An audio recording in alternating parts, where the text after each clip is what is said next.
Hello birds, humans, and lizards. Welcome to another rambling episode of Tabletop Thoughts.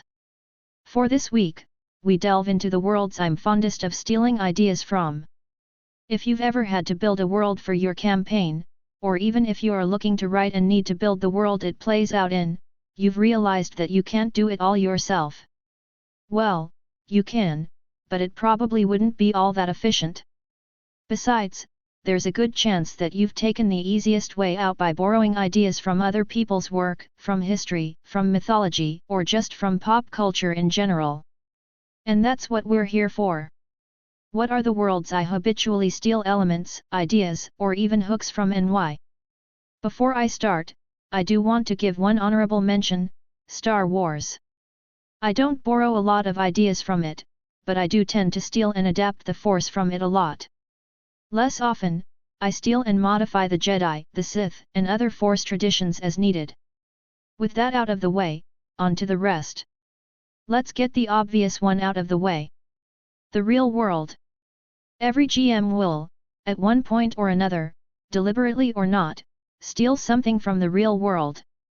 Usually, it'll be a culture or people they can make a pastiche out of to fill space on their imaginary world's map. Sometimes, you might get people using fictional events and concepts to parallel developments that happened in the real world, whether in the present or in the past. The fact is, there is no greater, more diverse, and more complicated source of potential lore than the real world, and I think every creative sort is better served by learning a little about the world we live in. That might be history, the sciences, geopolitics, or even comparative theologies. If you're looking for a rich resource to fill in anything your campaign world needs, there are few places better than reference books on the real world. Now, with that out of the way, let's move on to fictional worlds that I enjoy stealing or borrowing ideas from. Another world I frequently steal ideas from is Ravnica, from Magic: The Gathering. In terms of story, I'm far more invested in the original incarnation of Ravnica, but I lift details and ideas freely from any version of it. For the unaware, Ravnica is a vast and true megacity. It covers the entire world that it is on, and is so vast and ancient that they paved over entire oceans so long ago that even long-lived beings like elves had no idea there was even an ocean in the first place. At least, not until entire sections of said pavement sank and revealed them and the merfolk that lived in those waters. Anyway, Ravnica is controlled by 10 organizations called guilds, which each have their own ideals, goals, internal divisions, and purpose in the city. As a setting, it is ripe with conflict, both between the 10 guilds and the majority of citizens who don't have a guild affiliation. That's before getting into the smaller factions that can easily be placed anywhere in the city, too small for most of the guilds to notice or bother with.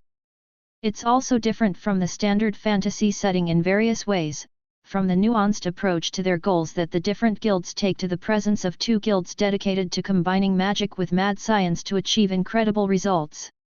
There is room for espionage and subtler campaigns, along with ones where you just kill other people and take their stuff.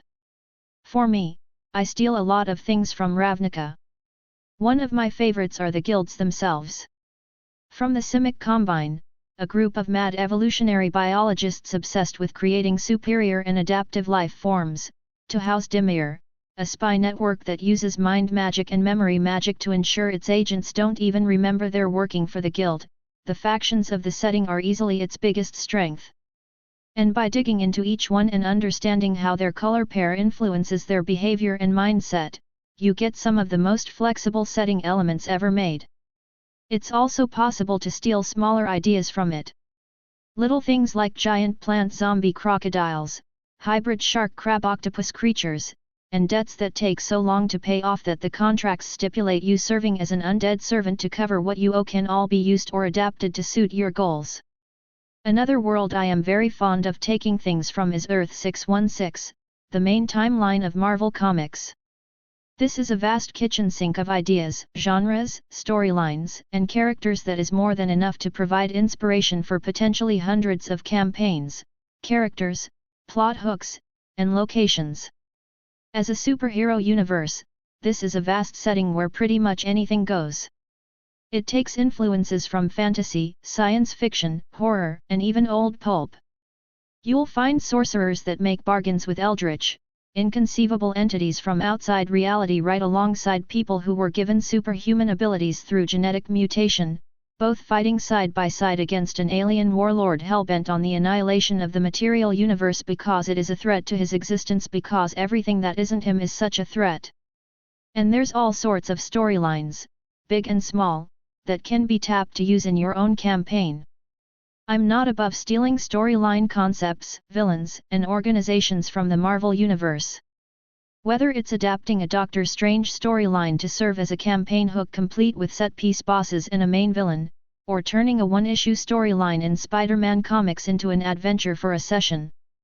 There's also few easier ways to build an effective recurring villain than just adapting an existing one like Doctor Doom, Annihilus, the Kingpin, or the Green Goblin, depending on the flavor of villain you need.